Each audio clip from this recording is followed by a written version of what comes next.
Doctor Mutnuri Sangamesam గారి వాల్మీకి రామాయణంలో శాపాలు వరాలు 9వ భాగం 12/3/25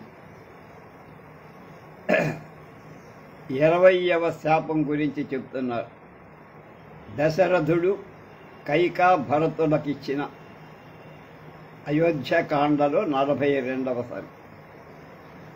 ఆరణ్యానికి వెగుడుతున్న రాముణ్ణి రథధూళి ఎంతవరకు కనిపిస్తుందో అంతవరకు దశరథుడు తన చూపులు ఆ వంక నుంచి మరల్చల.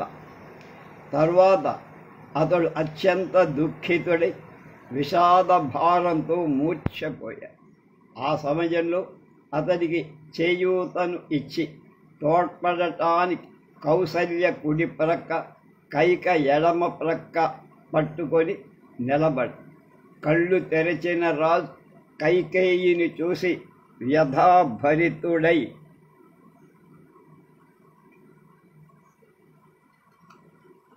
ఇలా అన్నాడు: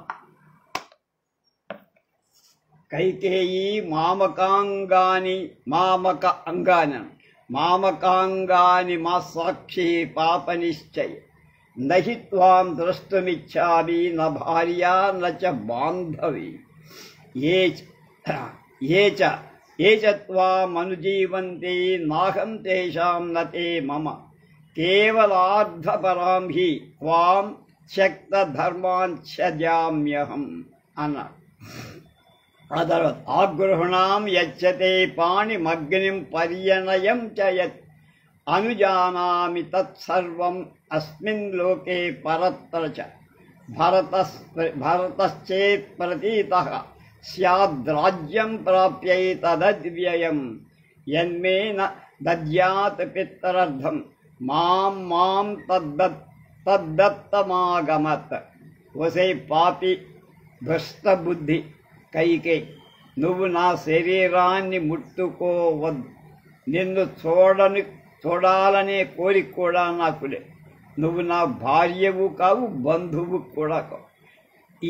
నీ ఆశ్రయంలో జీవిస్తున్న వాళ్ళకి నేను ప్రభువును కూడా కాదు.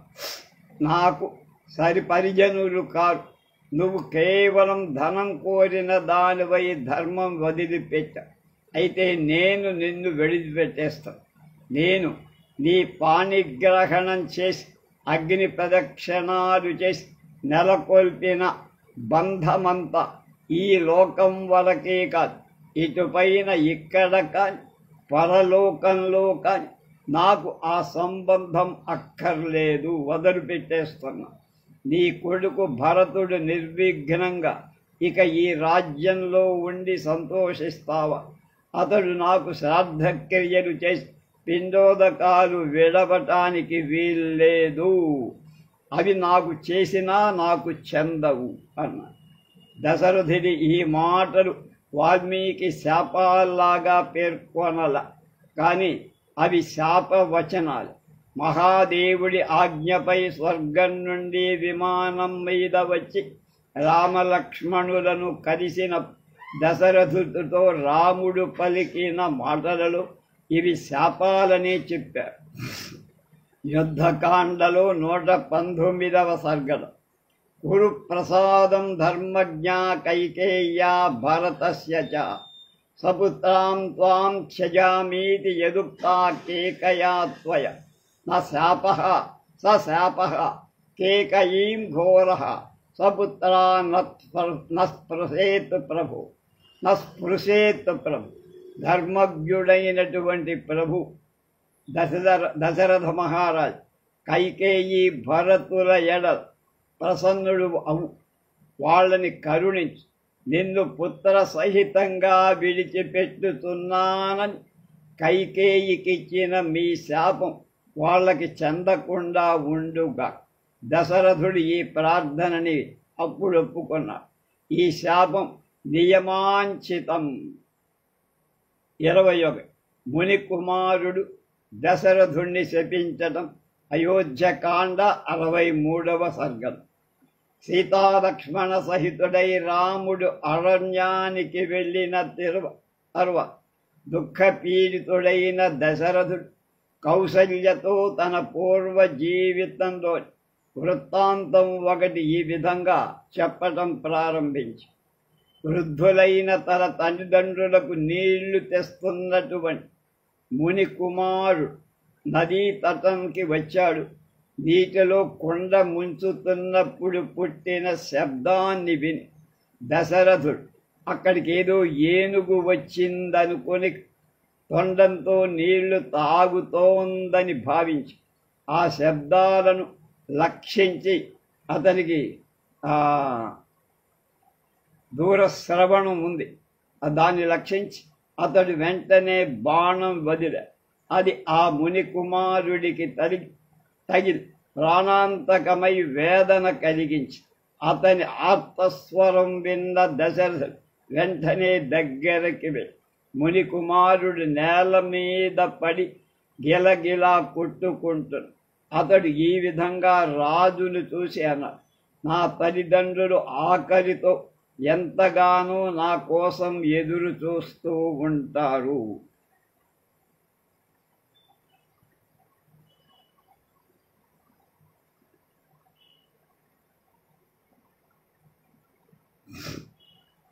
కనుక వేగంగా నువ్వు ఇక్కడికి వాళ్ళకి ఆ నీరు అందించు. ఆ తర్వాత నేను ఇలా మృత్యుముఖంలో పడి ఉన్నానని చెప్పు. ముందు నీళ్ళు ఇవ్వకపోతే వాడు చచ్చిపోతాడు. ఈ సమాధానం నువ్వు స్వయంగా చెప్పకపోతే సమాచారం ప్రజ్వరిల్లుతున్న అగ్ని వనాన్ని ఎలా దహించి వేస్తుంది, అలాగే వాళ్ళ క్రోధాగ్ని నిన్ను దహించి భస్మం చేస్తుంది. అలా చెప్పి తన తల్లిదండ్రులున్న ఆశ్రమానికి దారి చెప్పి అతడు ఇలా చెప్పాడు, తం ప్రసాదయ గత్వా త్వాం సకుంపితః శపేత్. తం ప్రసాదయ గత్వా త్వం నత్వా సంకుపితః శపేత్. నువ్వు పోయి మా తండ్రిని ప్రసన్నుడిని చేసుకు, లేకపోతే అతడు కుపితుడై నిన్ను శపిస్తా.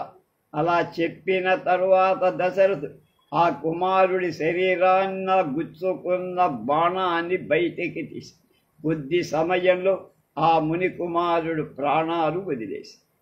ఇక్కడ ప్రత్యక్షంగా శాపం ఏమి లేదు, కానీ శాప భీతి మాత్రం కలిగి కనుక శాప స్వరూపం తెలియలేదు. ఈ శాపం నియమాంచితమైన శాపం.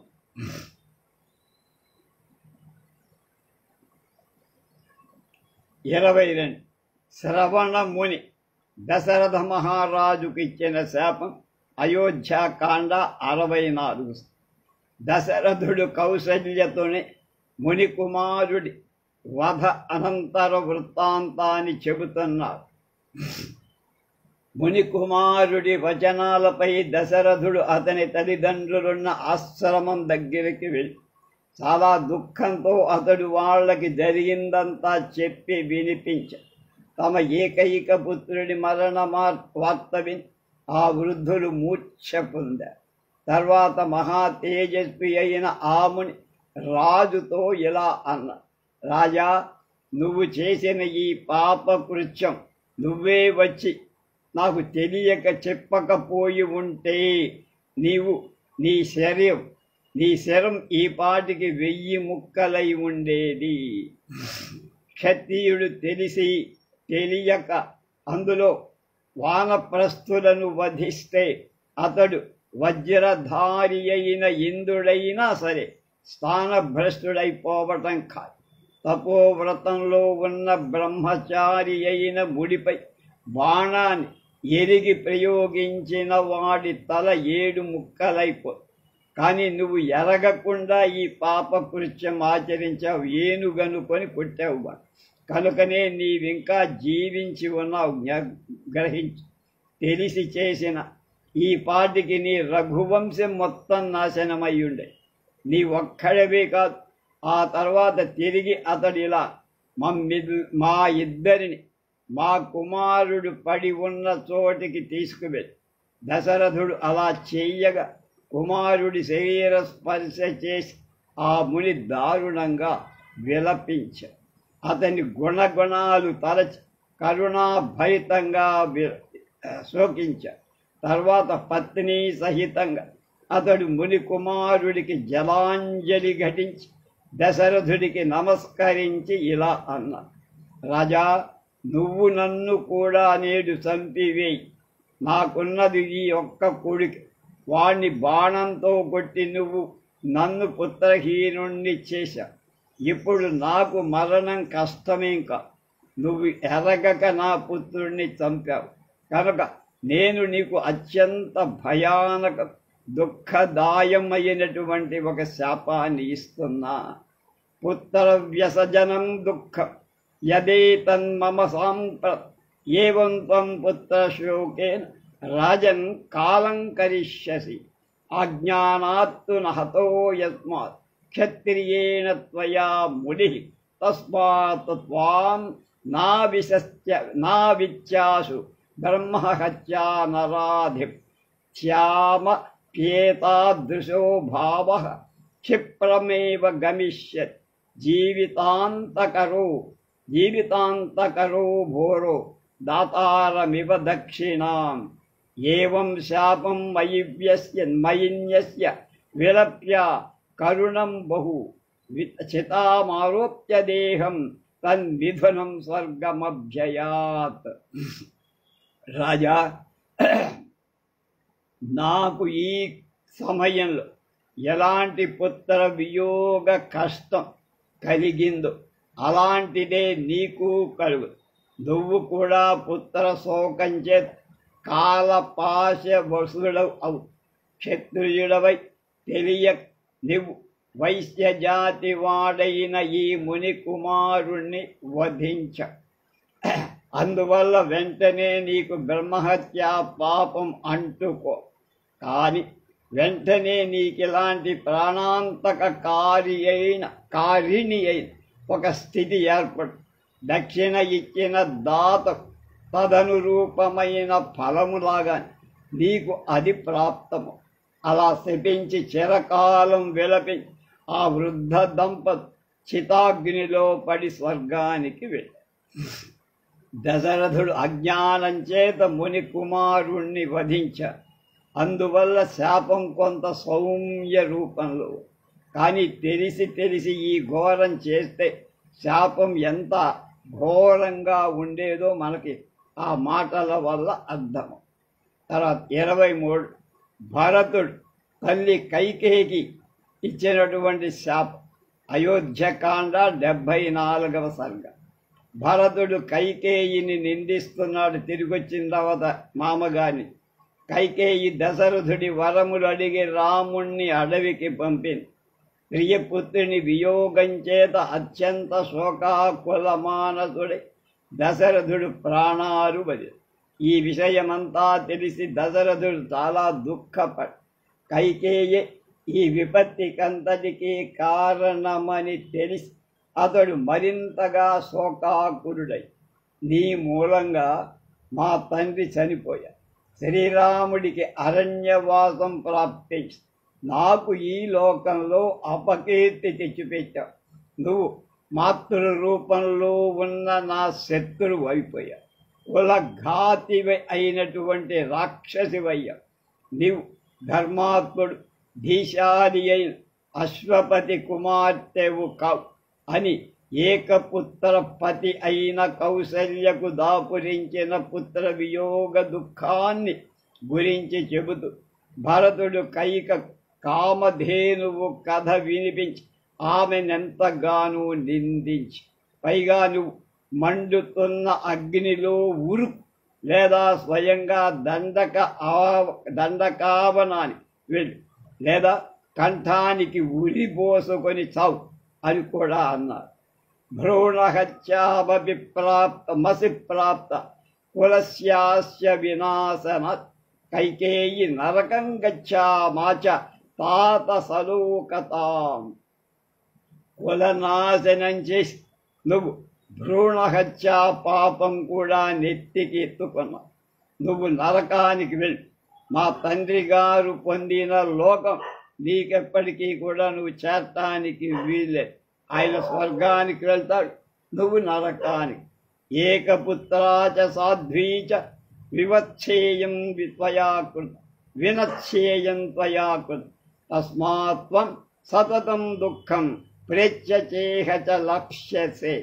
ఏకపుత్రవతి మహాసాధ్వి అయిన కౌసల్యకు నీవు పుత్ర వియోగాన్ని కలిగించావు. ఆ కారణంగా నువ్వు ఈ లోకంలో పరలోకంలో కూడా దుఃఖమే అనుభవిస్తావు. భరతుడి ఈ మాటలు శాపాల్లాగా ఉన్నాయి, కానీ శాపాలు కావు. అవి మహోగ్ర సంతాపం చేత వ్యక్తం చేసే మాట, శాపాలు కావు. అది కాక భరతుడికి శాపమివ్వగల శక్తి కలిగిందా, ఎప్పుడు కలిగింది అనే ప్రశ్న ఉండనే ఉంది. కనుక అంత శాపం ఇచ్చేంత దమ్ము వాడి దగ్గర లేదు. 24 వైశ్రవణుడు అంటే కుబేరుడు తుంబురుడికి విరాధుడు, తుంబురుడే విరాధుడుగా మారాడు. వాడికి శాపం ఎలా ఇచ్చాడు? అరణ్యకాండలో 4వ సర్గ. మరణించటానికి పూర్వం విరాధుడు రాముడికి తన పూర్వ వృత్తాంతాన్ని చెప్పాడు. దండకారణ్యంలో సంచరిస్తున్న రామలక్ష్మణుల సీతను చూసి పర్వతాకృతి కలిగి నరభక్షకుడై తిరిగే విరాధ రాక్షసుడు చాలా కోపభూర్ణితుడై వాడు ఉచ్చైస్వరంతో భయంకరంగా గర్జిస్తూ పరిగెత్తుతూ వచ్చి ఉన్మత్తుడై రాముడితో ఇలా, నేను విరాధుడనే పేరు గల రాక్షసుని, ప్రతిరోజు ఋషీశ్వరులను చంపి తింటూ నేను ఈ దుర్గమమైన అరణ్యంలో తిరుగుతూ ఉంటా. ఈ స్త్రీ చాలా చక్కని కనుక నాకు భార్య కాగలదు, సీతాదేవి. కనుక పాపాత్ములైన మీ ఇద్దరినీ చంపి నేను రక్తపానం చేస్తా అని అతడు సీతను అవలీలగా చంకలో ఎత్తుకొని కొంత దూరం వెళ్ళి నిలబడి, సీతను వేరొకడు గ్రహించటకంటే అధికమైన దుఃఖం రాముడికి ఇంకొకటి లేదు. విరాధుని మాటలు విన్న రాముడి నేత్ర క్రోధారుణ నేత్రాలైపు బ్రహ్మ ఇచ్చిన వరం వల్ల విరాధుడు ఖండింపబడడు, చీల్చబడడు.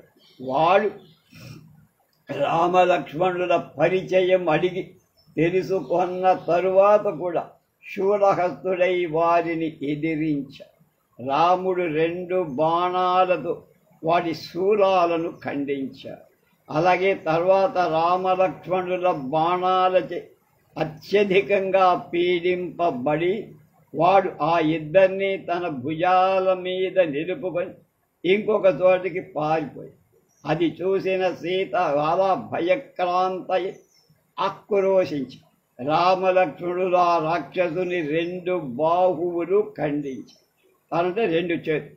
తర్వాత వాడికి భుజాలతో మోకాళ్లతో బాధిస్తూ నెత్తి మీదకి విసురుతూ నేల రాపాడ చేస్తూ నొప్పి కలిగి, కానీ వాడు చావను మాత్రం చావ. అప్పుడు రాముడు లక్ష్మణుడితో ఒక పెద్ద గొయ్యి తవ్వమని తాను స్వయంగా ఒక కాలితో విరాధుని పీక నొక్కుతూ నిలబడి, అప్పుడు ఆ రాక్షసుడు రాముడితో ఇలా అన్నాడు, నరశ్రేష్ఠ, మోహవశంలో నేను నిన్ను ముందుగా ఎరగలేకపోయానయ్యా. నీ వలన కౌసల్య సుప్రజ అయ్యింది. సుప్రజ కౌసల్య సుప్రజారామ అంటే మంచి పుత్రుణ్ణి కన్నదయింది. నాకు నువ్వు శ్రీరాముడవని ఇప్పుడు అర్థమై ఆమె విదేహ రాజనందిని సీత అని తెలుసుకో. ఇతడు నీ తమ్ముడు లక్ష్మణుడైన. అలా పలికి ఆ తర్వాత అతడు తన పూర్వ వృత్తాంతాన్ని రాముడితో చెప్పాడు ఇలా, అభిశాపాదహం ఘోరా ప్రవిష్టో రాక్షసీం తను తుంబురుర్నామ గంధర్వః శప్తో వైశ్రవణేన హి ప్రసాద్యమానశ్చ మయా శోబ్రవీన్మాం మహాయశాః యదా దాశరథీ రామస్త్వాం వధిష్యతి సంయుగే తదా ప్రకృతిమాపన్నో భవాన్ స్వర్గం గమిష్యతి అనుపస్థీయమానో మాం స క్రుద్ధో వ్యాజహార ఇది వైశ్రవణో రాజ రంభాసక్తమువాచ తవ ప్రసాదాన్ముక్తో హం అభిశాపాత్ సుదారుణాత్. నాకు శాపం వల్ల కలిగి ఈ భయంకరమైన రాక్షస రూపం వచ్చింది. ఎవరు? విరాధుడు చెప్తారు. నేను తుంబురుడనే ఒక గంధర్వుడిని. కుబేరుడు నన్ను ఇలా శపించాడు. నేను అతన్ని ప్రార్థింపగా అతడు నాకు ఇలా చెప్పాడు, దశరథ రాజకుమారుడైన రాముడు యుద్ధంలో నిన్ను వధిస్తాడ్రా, అప్పుడు తిరిగి నీకు నీ పూర్వరూపం లభించి నువ్వు స్వర్గానికి వెళ్తావు అన్నాడు. నేను రంభ మీద ఆసక్తుడనై ఒకనాడు ఆ సమయానికి రాజసేవకు వెళ్ళల. అందుకు కోపించాడట కుబేరుడు. నన్ను ఇందాకలాగా శపించి, కానీ నా ప్రార్థనపై శాప అవధి విధించాడు. ఎంతకాలం శాపం ఉంటుంది? రఘువీర, నేడు నీ దయచేత నాకు శాప విముక్తి కలిగి. ఈ శాపం శాంతి యాచితం అంటే అడిగితే వచ్చి. 25 దండక వనవాసులైన మునులు అప్పటి రాక్షసుల శపించిన విధానం. అరణ్యకాండ 10వ సర్గ. దండకారణ్యంలో నివసిస్తున్న సమయంలో శ్రీరాముడు రాక్షస సంహారానికి నిశ్చయించటానికి సీత ఒప్పుకోల. ఆమె తన మతం రాముడికి, మతం అంటే అభిప్రాయం, రాముడికి స్పష్టంగా చెప్పి, శస్త్రధారణం ఏమిటయ్యా, వనవాసం చేస్తానని పెద్ద ప్రతిజ్ఞ పోయావు, ఒంటి నిండా ఆయుధాలు ధరించావు, నీకు వనవాసం ఏమిటి నారచీరలు కట్టుకొని? మనమిప్పుడు తపోవనంలో నివసిస్తున్నాం కనుక ఇక్కడ అహింసా వ్రతమే మన ధర్మం అని చిన్న గడ్డి పెట్టినట్టుగా పెట్టి. అప్పుడు రాముడు ఇలా, శ్రీరాముడు జన్మతః క్షత్రియుడు అయిన పరిస్థితి వశంతో అతడు వల్కలాలు అంటే జటావల్కలాలు, నారచీరలు, ఇక్కడ ఏదో మర్రిపాలు ఏదో రాసుకుంటే జడలు కట్టేస్తాయి, అలా వచ్చారు. అలా ముని వృత్తి అవలంబించి వనంలో అరణ్యంలో తిరుగు. వనము అంటే అరణ్యము, నీరు, అన్ని రకాల అర్థాలు. అలాంటి చోట శస్త్రధారణ ఆత్మరక్షణకైన ముని రక్షణకైనా అనుచితమని సీత భావం. కనుక ప్రాణాలు రక్షించుకోవడానికైనా మునులు రక్షించడానికైనా వనవాసానికి వచ్చినప్పుడు శస్త్రాస్త్రాలు ధరించకూడదని సీత భావం. శస్త్రధారణం శస్త్రదాహరి మనస్సును వికృతం చేస్తుంది. ఎవరినో వాడిని చంపాలనిపిస్తుంది, బాణాలు అవి అని ఆమె ఒక కథ చెప్పి. పూర్వం ఒకప్పుడు ఒక మునీశ్వరుడు దేవేంద్రుడికి ఒక ఖడ్గాన్ని దాచమని ఇచ్చాడు. దేవేంద్రుడి దగ్గర ఖడ్గం దాచమని ఇచ్చాడు. అతడు దాని నిత్యం తన తోడనే ఉంచుకుంటూ వచ్చి చివరికి క్రూర కర్ముడయ్యాడు. కనుక రాముడికి ఈ రాక్షసవధ నిశ్చయంగా తగదు ఆమె అని చెప్పింది. అంటే నీ చేతిలో ఈ శస్త్రాస్త్రాలుంటే ఎవరినోని చంపాలనిపిస్తుంది ఏదో కారణంతో. కనుక ఇందాక వాడు చెప్పినట్టుగానే ఆ ఖడ్గాన్ని దాచుకోమనిస్తే వాడు దాంతో క్రూర కర్మ చేసేటంత. కనుక నీకు కూడా బుద్ధి మారదని నమ్మకం ఏమిటి?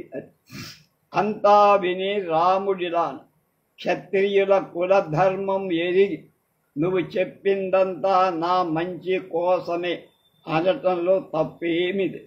క్షత్రియుడు శస్త్రధారణ చేయడం దుఃఖితుల దుఃఖాలను తొలగించటానికి. ఈ దండకావనంలో కఠోర తపోవ్రత నిష్ఠులై ఉండి రాక్షసుల చేత చంపబడుతున్న మునీశ్వరుడు నా దగ్గరికి వచ్చి మమ్మల్నంతా రక్షించాలి అని కోరారు. కనుక వాళ్ళ మాట నేను ఎలా కాదనగలను? బ్రాహ్మణ రక్షణం క్షత్రియ ధర్మం, పరమధర్మం. వాళ్ళే స్వయంగా వచ్చి రక్షించమని కోరేటప్పుడు కాదనటం ఏ క్షత్రియుడైనా చెప్పటం సిగ్గుచేటైన విషయం. కామరూపులైన రాక్షసుల చేత వాళ్ళెంతో బాధలు పడుతున్నారు, అనుభవిస్తారు. అగ్నిహోత్రం నిర్వహించేట సర్వకాలాల అవసరాలు ఈ మాంస అశనులు అంటే మాంసం కోరేటువంటి వారిని అణచివేస్తున్నారు. వీళ్ళని ఎవరిని? మునీశ్వరు. ఈ మునులు నేను వాళ్ళని రక్షింపగలనని కామం తప ప్రభావే శక్తాహంతుం నిశాచర చిరార్జితం నచేచ్ఛామస్తప ఖండయితుం పయం బహువిఘ్నం తపో నిత్యం దుశ్చరం చైవ రాఘవ తేన శాపం న ముంచాము భక్ష్యమాణాశ్చ రాక్షసై అనన్నారయ్యా. అన్నారమ్మా. ఎవరు? మునీశ్వరు. మేము మునీశ్వరుడు అంటున్నారు. ఈ తపోబలంతో మా తపోబలం ఈ కామరూపులైన రాక్షసులు శపించి నివారించగల మాకు అడ్డు లేకుండా మేము చేసుకోగలం. కానీ చిరకాలంగా తపస్సు చేసి ఆర్జించినటువంటి ఆ ఫలితం ఉందే, దాన్ని వదిలిపెట్టుకోవాల్సి వస్తుంది. శాపం ఇస్తే చేసిన తపస్సు అంతా కాకైపో. తపశ్శక్తి సంపాదన అత్యంత కఠినం. అందుచేత రాక్షసుల చేత భక్షింపబడుతున్న మేము వాళ్ళని శపించలేకపోతాం. కనుక నువ్వు అనుకున్నట్టు మేము ఒక్క మంత్రం జపిస్తే చాలు మొత్తం సహేంద్ర తక్షకాయ స్వాహ అయిపోతుంది. ఇంత చెప్పిన శ్యాముడు సీతను సమాధానపరచి ముని రక్షణకు ప్రతిజ్ఞ పూని నెరవేర్చిన సంగతి మనం ఇక్కడ ప్రత్యక్ష రూపంగా శాపం ఇవ్వాల. శక్తి కలిగి మునులు శాపం ఇవ్వరు. కానీ శాపం ఎలాంటిదో స్పష్టం కాదు. 26 సన్యాసి రూపంలో. సన్యాసి అంటే ఊరికే మన తర్వాత నా కింద యావత్తు సన్యాసి. కానీ ఇక్కడ తర్వాత న్యాసి అని రాశారు. అది ఒక పద్ధతి. కనుక సన్యాసి రూపంలో రావణుడు సీతతో శపించడం. అరణ్యకాండ 40. సీత కోర్కెనిరిగి దాన్ని తీర్చడానికై శ్రీరాముడు స్వర్ణ మృగం వెంట అడవిలోకి వెళ్ళాడు. పోతున్నటువంటి లక్ష్మణుడితో ఆశ్రమంలో ఉండి సీతారక్షణాన్ని ఏమరకుండా రాక్షసులను ఒక కంట కనిపెట్టుతూ ఉండమని కూడా హెచ్చరించి వెళ్ళాడు. లక్ష్మణ రేఖ అక్కడే వస్తున్నాడు. అదొక సినిమా తీశాడు ఒక మారీచుడు. శ్రీరాముని కంఠస్వరాన్ని పోలిన కంఠస్వరంతో హా సీతా హా లక్ష్మణ అని సాగు కేక పెట్టి ఆ ఆర్తస్వరం విని సీత భయంతో లక్ష్మణుడితో, నాయన నువ్వు వెంటనే వెళ్ళి మీ అన్నను రక్షించు అని చెప్పు. కానీ లక్ష్మణుడు ఆమెకు ఎంతగానో ధైర్యం చెబుతూ నాగ అసుర గంధర్వ దేవ దానవ రాక్షసాదులెవరు ఎంతమంది కలిసి వచ్చినా రాముడికి అపాయం చెయ్యలేరని చెప్పి ఆమె నిశ్చింతగా ఉండమని చెప్పి. కానీ ఆమెకి ఈ మాటలు సంతృప్తిని ఇవ్వరు, పైగా కోపాన్ని కూడా కలిగించాయి. ఆమె లక్ష్మణుడి శీలాన్ని శంకించి నిందించి, లక్ష్మణుడు ఆ మాటలు విని దుఃఖించి రాముడి ఆజ్ఞ మేరకు సీతను ఒంటరిగా విడిచిపోలేకపోయి ఆమె మరలా నిందించి పలకడం చే విధి లేక ఆమెను విడిచి రాముని దగ్గరకు వెళ్ళి అప్పుడు రావణుడికి చక్కని అవకాశం దొరికింది. సీతను అపహరించే ఉద్దేశంతో వచ్చాడు. బ్రాహ్మణ వేషం ధరించి రావణుడి నిజ రూపాన్ని సీత గుర్తించలేకపోయి ఆమె అతనికి ఆసన అర్ఘ్యపాద్యాజుడి ఒక అభ్యాగతుని సత్కారం చేసినట్టు చేసి బ్రాహ్మణశ్చాతిధిశ్చాయ అనుక్తో హి శపేతమా. బ్రాహ్మణుడు అతిథి అయి ఈతడు తన మాటలకు బదులు ఇవ్వకపోతే నన్ను శపిస్తాడేమో అని ఆమె అనుకో. ప్రత్యక్షంగా శాపం ఇవ్వబడల, శాపం ఇస్తాడేమో అనే భయం మాత్రం వ్యక్తం చేసింది.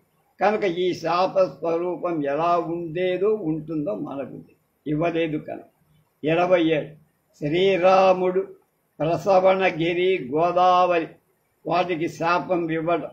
అరణ్యకాండ 64వ సర్గలో రామలక్ష్మణులు సీతను వెతుకుతున్నారు.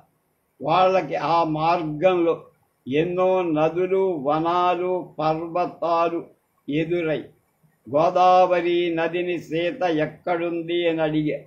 అది నది బదులు చెప్పరు. రాముడు వనచారి మృగాలను చూసి సీత ఎక్కడుందో చెప్పమని అడిగారు. అప్పుడు అవి మీదికి చూస్తూ ఆకాశంలో లక్ష్యం ఉంచి దక్షిణ దిశగా పరిగెత్తాయి మృగాలు. అది చూసి సీత ఆకాశ మార్గం దక్షిణ దిశగా వెళ్ళి ఉంటుందని లక్ష్మణుడు సూక్ష్మగ్రాహి, వాడెవడు ఆదిశేషుడు అవతారంగా భావించి ఆ దిక్కుగా నడవటం ప్రారంభి మరి కొంత ముందుకు పోగా వాళ్ళకక్కడ నేలపై విరదల్లిన పూలు కలిపి రాముడు ఆ పువ్వులు చూసి గుర్తి అవి వనంలో కోసి రాముడు స్వయం సీతకు ఇచ్చినటువంటి వాటిని ఆమె జడలో ధరి అప్పుడతడు ప్రస్రవణగిరిని ఎంత దగ్గరికి వెళ్ళి ప్రస్రవణగిరి దగ్గరికి వెళ్ళి సీత ఎక్కడుంది అని గట్టిగా గర్జించ ఆ గిరి బదులు చెప్పకపోయేసరికి రాముడు కోపించి గర్జిస్తూ నీ శిఖరాలను నేల కూలుస్తా, స్వర్ణకాంతి గల సీత ఎక్కడుందో చెప్పు అని గట్టిగా అరిచారు. అంతలో ఆ పర్వతం సీతను చూపిస్తున్నట్లుగా కొన్ని చిహ్నాలు, సింబల్స్ అంటారు, ప్రకటించి కానీ సీతను చూపలేకపోయి. అప్పుడు ఆ రాముడు ఆ పర్వతంతో ప్రస్రవణగిరితో ఇలా మమ బాణాగ్ని నిర్దగ్ధో భస్మీభూతో భవిష్యసి అసేవ్య సర్వతశ్చైవ విస్తృణ ద్రుమ పల్లవ. నువ్వు నా బాణాగ్నిలో కాలి బూడిదైపోతా, నీలో ఉన్న ఈ తృణవృక్ష పల్లవాదులన్నీ నశింపగా నువ్వు అన్ని విధాల సేవించటానికి వీల్లేని స్థితిలోకైపో.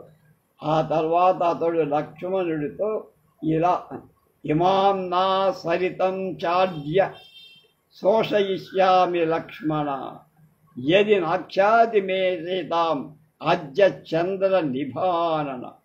చంద్రముఖి అయినా నా సీతను గురించి చెప్పకపోతే నేను ఇప్పుడే ఈ నదిని శుష్కింపచేస్తా. ఈ శాపం నియమా అంచితం. 28 స్థూల శిరుడనేవాడు కబంధునికి ఇచ్చిన శాపం. అరణ్యకాండలో 71 సర్గ. కబంధుడు రాముడికి తన పూర్వ వృత్తాంతం చెబుతున్నాడు.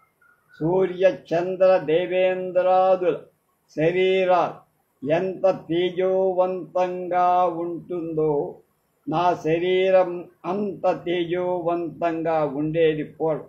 అలా అయినా నేను జనులకు భయం కొలిపే భయంకర ఆకారం రాక్షస రూపాన్ని పొంది వన సంచారులైన అంటే అరణ్య సంచారులై ఋషులను భయపెట్టేవాడిని. ఒకనాడు స్థూల శిరుడనే మునిని బెదిరించబోయే. అప్పుడు ఆ అరణ్యంలో పండ్లు పూలు కోసి ఆయన తన ఆశ్రమానికి తీసుకెళ్లే ప్రయత్నంలో తేనాహ ముక్త ప్రేక్షైవం ఘోర శాపాభిధాయివ ఏతదేవం నృశంసంతే రూపమస్తు విగర్హితం స మయా యాచితః క్రుద్ధః శాపస్య అంతో భవేదితి అభిశాపకృతస్యేత్ తేనేదం భాషితం వచః యదా చింత్వా భుజౌ రామస్య దహే ద్విజనే వనే తదాత్మ ప్రాప్స్యతే రూపం త్వమేవ విపులం శుభం. నన్ను ఈ వికృత రూపంలో ఉండగా చూసి కోపించి ఆ ముని నన్ను ఘోరంగా శపిస్తూ, ఒరే అబ్బాయి, ఇవాల్టి నుండి నీకు ఈ క్రూర రూపమే స్థిరమైపో అని పని. ఆ పైన నేత అతన్ని ప్రార్థించి అపచార మూలక శాపాన్ని శాంతిని ఇవ్వబడి దానికి ఎప్పుడు నాకు ఈ రూపం పోతుందని కోరా. దానికి అతడు బదులిస్తాడు, రాముడు లక్ష్మణుడు నీ బాహువులు ఖండించి నిన్ను దహించిన తరువాత నీకు మళ్ళీ పూర్వ శోభా సంపన్నమైన రూపం వస్తుంది అని చెప్పి, ఈ విధంగా నేను ఇవాళ నీ చేత శాప మోక్షాన్ని పొందాను అని కృతజ్ఞత చెప్పాడు విరాధుడు రాముడు. 29 ఇంద్రుడు కబంధుడికి ఇచ్చిన శాపం. అరణ్యకాండ 71. రాముడితో కబంధుడు తనకు దేవేంద్రుడిచ్చిన శాపాన్ని గురించి కూడా చెబుతాడు. నేను రాక్షసుని అవటానికి పూర్వం చాలా తీవ్రమైన తపస్సు చేసి బ్రహ్మను మెప్పించి అతడు నాకు దీర్ఘ ఆయువు వరంగా ఇచ్చి దానితో నాకు బుద్ధి భ్రమ అహంకార ప్రకృతి కలి ఎంతగా దీర్ఘాయువు గడించిన నన్ను ఇంద్రుడేం చేస్తాడు, కోన్కిస్కా గొట్టంగాడనుకొని అనే భావమే. ఈ భావం వహించి నేనొకనాడు దేవేంద్రుని ఎదిరించి యుద్ధం చేసి అప్పుడు ఇంద్రుడు నాపై సహస్రధారాపూర్ణమైన వజ్రాయుధాన్ని ప్రయోగం. ఆ వజ్రాహుతం చేత నా తొడలు విరిగా శిరస్సు కుక్షిలోకి దిగబడిపోయి ఇదంతా ఇక్కడ దిగిపోయి. ఆ తర్వాత నేనెంతో వేడుకోగా ఆయన నన్ను యమలోకానికి పంపకుండా అనుగ్రహించి బ్రహ్మ నీకిచ్చిన దీర్ఘాయురూపవరం స్థిరపడుగా అని పని. నేను అప్పుడు దేవరాజా, నువ్వు నా తొడలు శిరస్సు ముఖం మొదలైన వాటిని అన్నిటినీ కూడా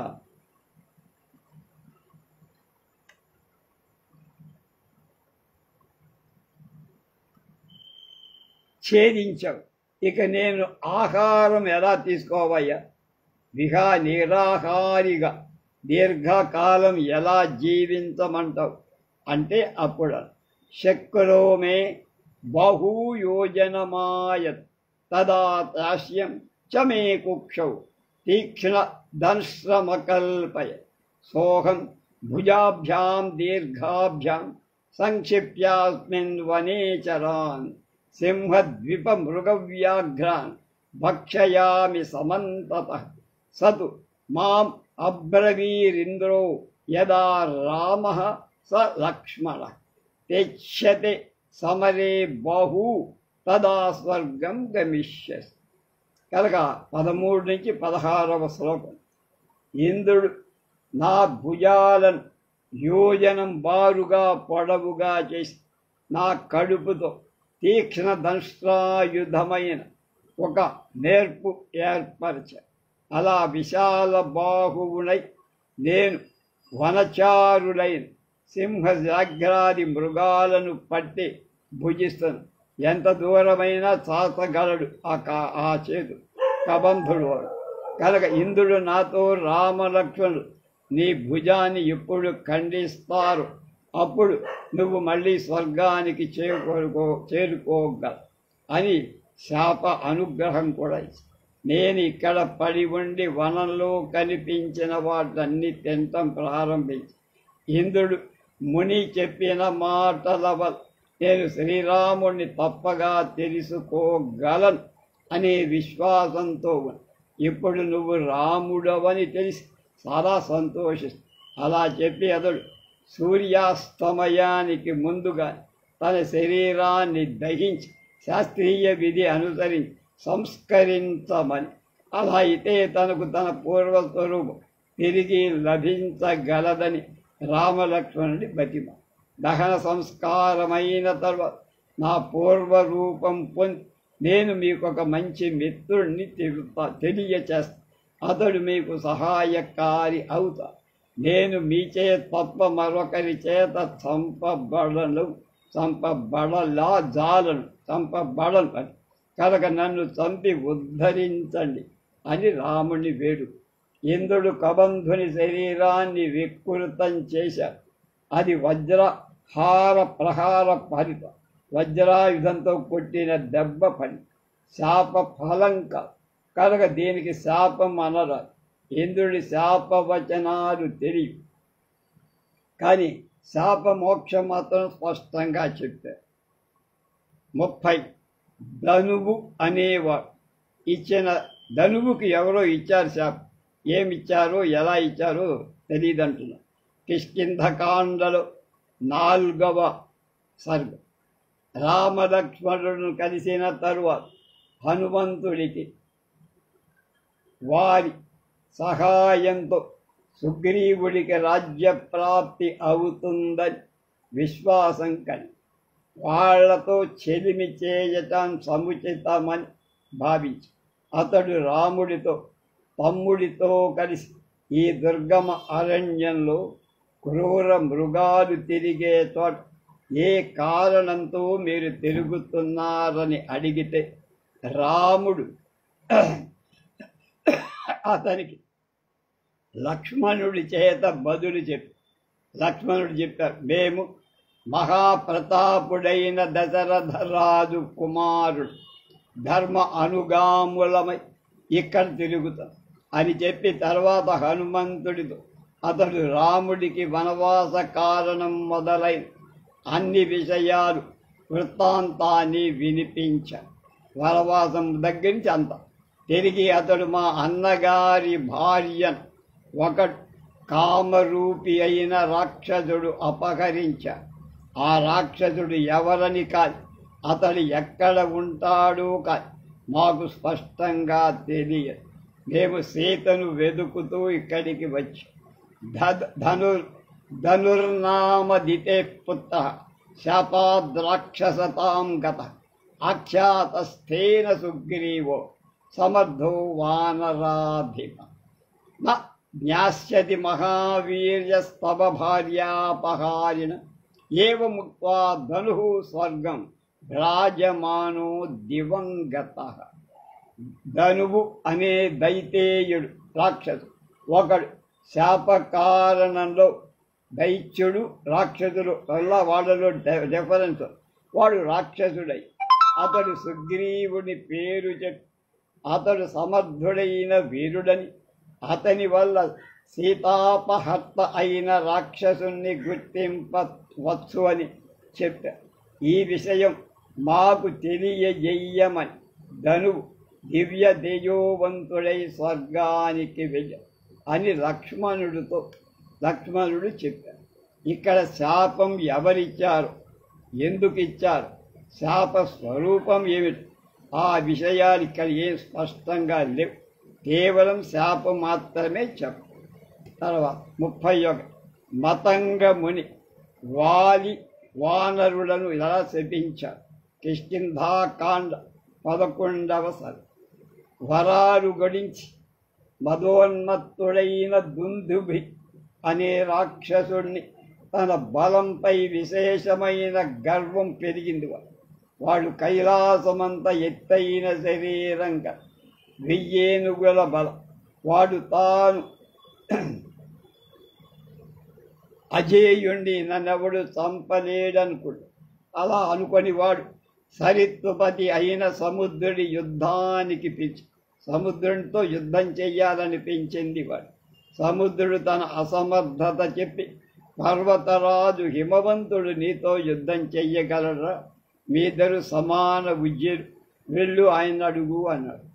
అప్పుడు హిమవంతుడితో పోరాడమని అడగా నాకు యుద్ధ కౌశలం లేదురా అబ్బాయి, నేను తపస్వి జనుల నివాసానికి స్థానంగా ఉంటా, నువ్వు కిష్కింధకి వెళ్ళి మహాపరాక్రమశాలి అయిన వాలినడు, వాడు నీతో సమర్థుడు, నీతో యుద్ధం చెయ్యగలడు, పోరాడగల సమర్థుడు అని.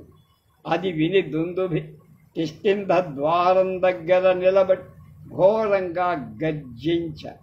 వాడు మహిష రూపాన్ని ధరించి వచ్చి చుట్టుప్రక్కలనున్న వృక్షాలను నేలగూలు భూమిని ఢీకొంటూ భూమిని గెట్టలతో మహాగర్విష్టి అయి వాడు పురద్వారంలో కొమ్ములతో ఢీకొంటూ వాడి గర్జన విని వాడిని చూడటానికి వచ్చి వాని ఉన్నత ప్రలాపాలన్నీ విని వాడి రెండు కొమ్ములు రెండు చేతులతో పట్టి ఎత్తి గిర్ర గిర్ర గిర్ర తిప్పి నేలపై మీద కొట్టి తన్ని గుద్ది శిలావృక్షాదులతో నొప్పి కలగై తిరిగి వాణ్ణి నేలతో మోది తన శరీరం కింద అణిచివేశాడు. అంతతో ఆ రాక్షసుడు నలిగి ముద్దైపోయి వాడి ముక్కున నోట చెవుల నుండి శరీరంలో గల సర్వ అవయవాలను రోమకూపాలను రక్తం మహాప్రవాహంగా కారిపోతోంది.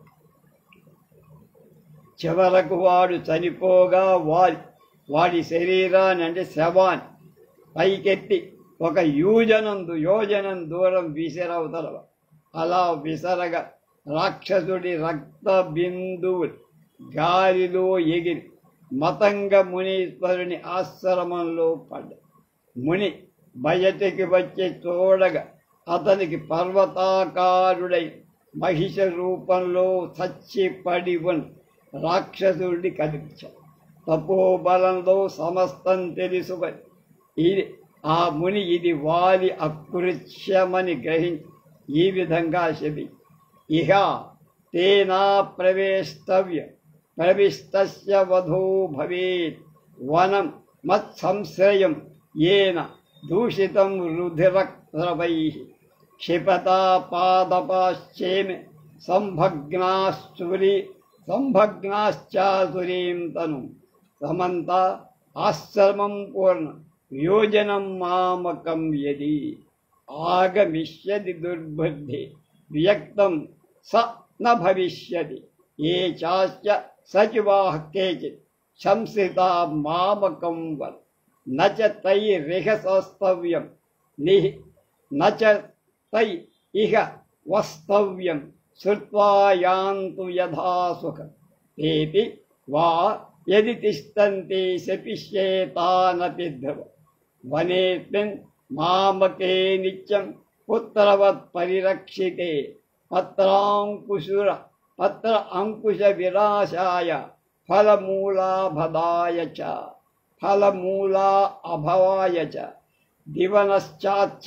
దివసశ్చాద్యమర్యాద యం దృష్ట్వా శ్రోస్తి వార బహువర్ష సహస్రాణి సవై శైలో భవిష్యత్.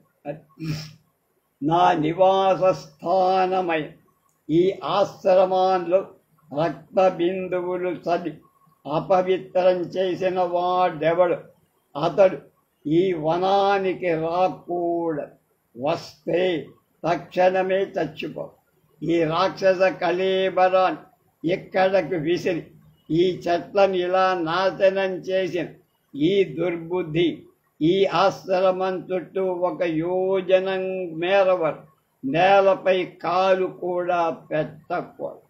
వచ్చినా చచ్చిపడి ఆ వారి సచివుడైన వాళ్ళందరూ కూడా ఇక మీద ఆశ్రమం విడిచి వెళ్ళిపో. అలా పోకపోతే వాళ్ళకి శాపం ఇస్తా. ఈ వనం నాకు పుత్రప్రాయం, నా చేత రక్షితం. ఇక్కడ పత్రాంకురాలు కాదు, ఫలమూలాలు కాదు, నశింపచేయటానికి నేను ఒప్పుకోను. వచ్చిన వాళ్ళంతా నా చేత శాపం పొందిన వాళ్ళంతా. ఈరోజు వాడు ఇక్కడ తిరగటానికి అంతిమ రోజు, వాడి చివరి. ఈరోజు మాత్రం వారికి నేను అవకాశం ఇస్తా. రేపటి నుంచి ఎవడైనా ఇక్కడ కనపడితే 1000 ఏళ్ల వరకు వాడు రాయిల్లాగా పడి ఉంటాడు. అది నాశం.